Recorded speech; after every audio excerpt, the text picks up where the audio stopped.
আজ মহাষষ্ঠী, ষষ্ঠী পূজার মধ্য দিয়ে শারদীয় দুর্গোৎসবের যাত্রা শুরু। গোপালগঞ্জের প্রতিটি মণ্ডপে মণ্ডপে চলছে পুজোর আয়োজন আর উৎসবের আমেজ। এ নিয়ে আরো বিস্তারিত জানাতে গোপালগঞ্জ কেন্দ্রীয় কালীবাড়ি থেকে যুক্ত হচ্ছে প্রতিনিধি সজীব বিশ্বাস। সজীব, আজ থেকে তো আনুষ্ঠানিকভাবে পূজা শুরু। পূজার আমেজ কেমন দেখতে পাচ্ছে, নিরাপত্তা ব্যবস্থা কেমন দেখতে পাচ্ছেন, সব মিলিয়ে জানাবেন।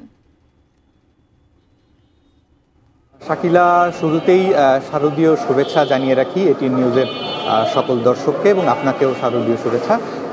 গতকালকে কিন্তু মায়ের বোধন এবং আজকে ষষ্ঠী পূজার মধ্য দিয়ে কিন্তু এই 5 দিনের যে শারদীয় দুর্গা উৎসব সেটি কিন্তু শুরু হলো এবং এখন কিন্তু চলছে যে বেলতলার পুজো বা পুজোর আনুষ্ঠানিকতা। আপনি দেখতে পাচ্ছেন আমি এই মুহূর্তে রয়েছি কেন্দ্রীয় কালীবাড়িতে। সেখানে কিন্তু আসলে ভক্তরা সকাল থেকে এসেছেন এবং এই যে ষষ্ঠী পূজা, সেই ষষ্ঠী পুজো কিন্তু সকাল 11টা পর্যন্ত কিন্তু চলবে এবং আজকে কিন্তু বিকালে অধিবাস রয়েছে। সেই অধিবাসের মধ্য দিয়ে দেবী দুর্গাকে আমন্ত্রণ জানানো হবে এবং পরের দিন কিন্তু সপ্তমীর পুজো।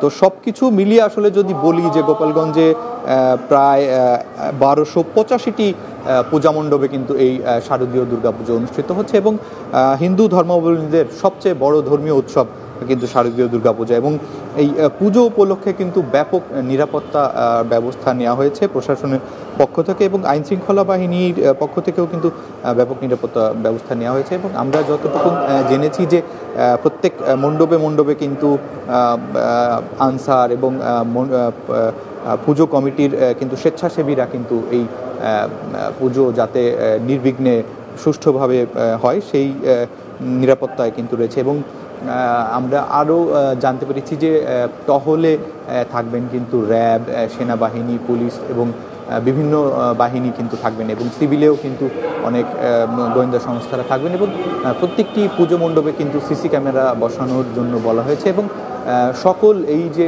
1285টি পুজো মণ্ডপ, সকল পুজো মণ্ডপেই কিন্তু সিসি ক্যামেরার আওতায় রয়েছে। তো সব কিছু মিলিয়ে পুজোর আমেজ আসলে ব্যাপক পরিমাণে আমরা দেখতে পাচ্ছি। তো এই ছিল আমার কাছে গোপালগঞ্জের শারদীয় দুর্গাপূজার ষষ্ঠী পূজার সর্বশেষ।